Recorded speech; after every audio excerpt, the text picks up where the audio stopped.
कहते हैं बहनों के बीच में प्यार का अटूट रिश्ता होता है, लेकिन ये कलयुग है और कलयुग में तो प्यार पैसा देखकर ही किया जाता है। ऐसे ही एक गांव में एक गरीब किसान के घर 3 बेटियां पैदा हुई थी।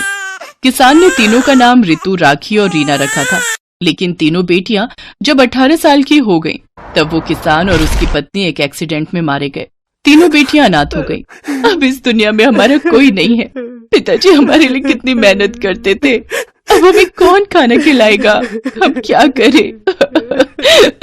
तीनों एक दूसरे को पकड़कर रोने लगे। फिर 2 दिनों के बाद रितु ने कहा, राखी, रीना, हमें शादी कर लेनी चाहिए, तभी हमें इस गरीबी से मुक्ति मिलेगी। लेकिन हमसे शादी करेगा कौन? हम तो दहेज भी नहीं दे सकते। तो क्या हुआ, आजकल के लड़के लड़की देखते ही फिदा हो जाते हैं। बस अमीर लड़कों को प्यार के जाल में फंसाकर शादी कर लो, बात खत्म। लेकिन रीना को ये बात पसंद नहीं आई। उसने कहा, नहीं नहीं, किसी और के भरोसे क्यों रहना है, हम खुद करेंगे कुछ। तू पागल है क्या रीना? कुछ करने में सालों लग जाएंगे, शादी करने से सब कुछ बना बनाया मिल जाएगा। लेकिन रीना इस बात को मानने के लिए तैयार नहीं थी।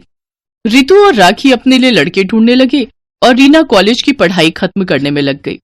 रितु और राखी ने कॉलेज छोड़ दिया। सोशल मीडिया के जरिए वो दोनों 2 अमीर लड़कों से मिले, सुहास और आकाश। दोनों एक ही अमीर बाप के बिगड़े हुए बेटे थे।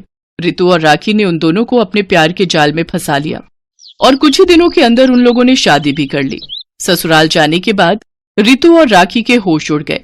अरे यार, कितना बड़ा घर है, कितने सारे फर्नीचर हैं। मैं तो हमेशा से यही सब चाहती थी। दीदी, यहाँ नौकर लोग भी हैं, हमें काम भी नहीं करना पड़ेगा। बहुत मजा आएगा यहाँ पर। अब पूरी जिंदगी आराम से बीत जाएगी। आपका आइडिया मस्त था दीदी। हाँ, मुझे पता है, वो रीना पागल है, अकेले उस गरीब खाने में पड़ी हुई है। रहने दो उसे, पूरी जिंदगी भर वो गरीब ही रहेगी। वो दोनों अपने पतियों के साथ खाना खाने बैठ गए। खाने में चिकन, मटन, पनीर सब कुछ था। रितु और राखी ने पेट भर कर खाना खाया। उधर गरीब झोपड़ी में रीना चावल में पानी मिलाकर खा रही थी। घर में वो बिल्कुल अकेली थी। उसकी आंखों से आंसू टपक रहे थे। आज पहली बार मैं इस घर में अकेली हूँ। पता नहीं वो दोनों अभी क्या कर रहे होंगे। हे भगवान, वो दोनों बस खुश रहे। खाना खाने के बाद वो पढ़ाई करने बैठ गई। अगले दिन वो कॉलेज गई। प्रिंसिपल ने उससे कहा, रीना, तुमने 2 महीने से कॉलेज की फीस नहीं भरी, कब भरोगे पैसे? माफ कर दीजिए सर, मेरे माता पिता का देहांत हो चुका है, इसीलिए नहीं भर पाई। ये सब बोलकर कोई फायदा नहीं होगा। फीस भरो, नहीं तो निकल जाओ इस कॉलेज से। प्रिंसिपल ने रीना को धक्के मारकर कॉलेज से निकाल दिया। रीना को बहुत दुख हुआ। हे भगवान, मैं तो पढ़ाई करके अपना करियर बनाना चाहती थी। क्या इस दुनिया में पैसा ही सब कुछ है? रीना काम ढूंढने लगी, लेकिन किसी ने उसे काम नहीं दिया। अगले दिन सुबह रीना जब घर का काम कर रही थी, तब उसके घर के बाहर एक गाड़ी आकर रुकी। गाड़ी में से रितु और राखी बाहर आई। अरे दीदी, आओ आओ, मुझे लगा कि आप लोग इस घर में कभी नहीं आओगे। नहीं नहीं, हमें तो आना ही था, हमें देखना था कि तू किस हालत में है। हाँ हाँ, तूने हमारी बात नहीं मानी। हम देख कितनी बड़ी गाड़ी में घूम रहे हैं। अच्छी बात है दीदी, लेकिन मुझे खुद से कुछ करना है, पति के पैसों से ऐश नहीं करनी है। तू खुद कुछ नहीं कर पाएगी। वैसे कॉलेज नहीं गई आज? वो कॉलेज की फीस नहीं दे पाई ना, इसीलिए कॉलेज से मुझे निकाल दिया। यही होना था। अब कर ले तुझे जो करना है, हम तो पति के पैसों पर ही ऐश करेंगे।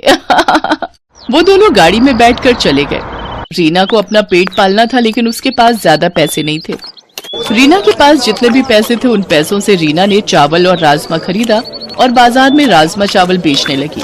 राजमा चावल खा लो, राजमा चावल खा लो, स्वादिष्ट राजमा चावल। 2 महीने बीत गए। रीना राजमा चावल बेचकर अपना पेट पालने लगी और घर लौटकर पढ़ाई करती रही। एक दिन रीना शाम को घर आई और पढ़ाई करने बैठ गई। तभी बिजली चली गई। पूरे घर में अंधेरा छा गया। अरे, आसपास के घरों में तो बिजली है, यहाँ बिजली क्यों चली गई? तभी रीना को याद आया कि 2 महीने से बिजली का बिल भी नहीं भर पाई है वो। लेकिन रीना को पढ़ाई करनी थी। घर में एक मोमबत्ती तक नहीं थी। अंधेरे में पढ़ाई कैसे करूं? पढ़ाई नहीं करूंगी तो मुझे नौकरी भी नहीं मिलेगी। बहुत सोचने के बाद रीना को दुर्गा माँ की याद आई। गांव में दुर्गा माँ का एक मंदिर था। मंदिर तो छोटा सा था, लेकिन मंदिर में हमेशा एक बल्ब जलता रहता था। रीना किताबें लेकर मंदिर चली गई। दुर्गा माँ की मूर्ति के सामने बैठकर बल्ब की रोशनी में वो पढ़ाई करने लगी और पढ़ाई करते करते रीना वहीं सो गई। सुबह उसकी नींद खुली तो उसने देखा मंदिर का पुजारी वहां बैठकर पूजा कर रहे हैं। पुजारी जी, आप कब आए?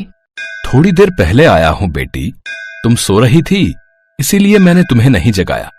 लेकिन तुम यहाँ किताबें लेकर पढ़ाई क्यों कर रही हो बेटी? रीना ने उनसे सब कुछ कहा। पुजारी ने सब कुछ सुना और रीना से कहा, ठीक है बेटी, अब से तुम मंदिर में ही रहकर पढ़ सकती हो। यहाँ मैं तुम्हारे पढ़ने और खाने का इंतजाम कर दूंगा। तुम बस पढ़ाई करो और दुर्गा माँ को मन ही मन बुलाओ। दुर्गा माँ तुम्हें निराश नहीं करेंगी। रीना घर छोड़कर मंदिर में ही रहने लगी।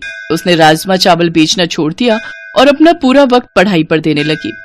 उधर उसकी दोनों बहनें ऐशो आराम से जिंदगी बिता रही थी। उन्हें किसी भी चीज की कमी नहीं थी। लेकिन एक दिन रितु के साथ सुहास का किसी बात को लेकर झगड़ा हो गया। आकाश ने सुहास से कहा, भैया, रितु और राखी के चोचले दिन ब दिन बढ़ते जा रहे हैं। हाँ, वही तो देख रहा हूं। कुछ करना पड़ेगा। इन दोनों को हमारी जिंदगी से निकाल देते हैं। हमें तो कोई भी लड़की मिल जाएगी। तूने ठीक कहा आकाश। अब रितु से मन उठ गया है मेरा। मुझे भी अब राखी पसंद नहीं आ रही है। रितु और राखी को आइडिया भी नहीं था कि उन लोगों के साथ क्या होने वाला है। उसी दिन रीना का इंटरव्यू था। उसने दुर्गा माँ के सामने हाथ जोड़कर कहा, हे दुर्गा माँ, मेरे पास कॉलेज की डिग्री नहीं है। बस मुझे किसी भी तरह ये नौकरी मिल जाए, फिर मैं धूमधाम से आपकी पूजा करूंगी। रीना इंटरव्यू में गई। कंपनी के मालिक ने पूछा, तुम्हारे पास तो कॉलेज की डिग्री नहीं है। तुमने कॉलेज खत्म ही नहीं किया। तुम्हें हम ये नौकरी क्यों दे भाई? सर, मैं गरीबी की वजह से कॉलेज खत्म नहीं कर पाई, लेकिन बड़ी मेहनत से पढ़ाई पूरी की है। आप मुझसे कोई भी सवाल पूछ लीजिए। कंपनी के मालिक ने प्रश्न पूछा और रीना ने सभी का सही उत्तर दिया। उसे नौकरी मिल गई। उसकी आंखों से खुशी के आंसू टपकने लगे। उसने अपने दम पर गरीबी से मुक्ति पा ली। उधर सुहास और आकाश ने दो नई लड़कियों से शादी कर ली और उन्हें घर ले आए। रितु और राखी चौंक गए। सुहास और आकाश ने उन दोनों को घर से निकाल दिया। रितु और राखी रातों रात फिर से गरीब हो गए। वो दोनों रोते हुए अपने पुराने घर में लौट आए और देखा रीना पुराना घर तोड़कर नया घर बना रही है। अरे दीदी, आप दोनों, क्या बात है? तुझे नौकरी मिल गई बहन। हाँ, तू सही कहती थी बहन। खुद के दम पर ही अमीर होना चाहिए। हम गलत थे। कोई बात नहीं दीदी, अब हम तीनों एक साथ रहेंगे। आप दोनों पढ़ाई शुरू कर दीजिए, बाकी मैं देख लूंगी। तीनों एक साथ रहने लगे। रितु और राखी पढ़ाई करने लगी और उन दोनों को भी नौकरी मिल गई। तीनों ने मिलकर बड़े धूमधाम से दुर्गा माँ की पूजा की।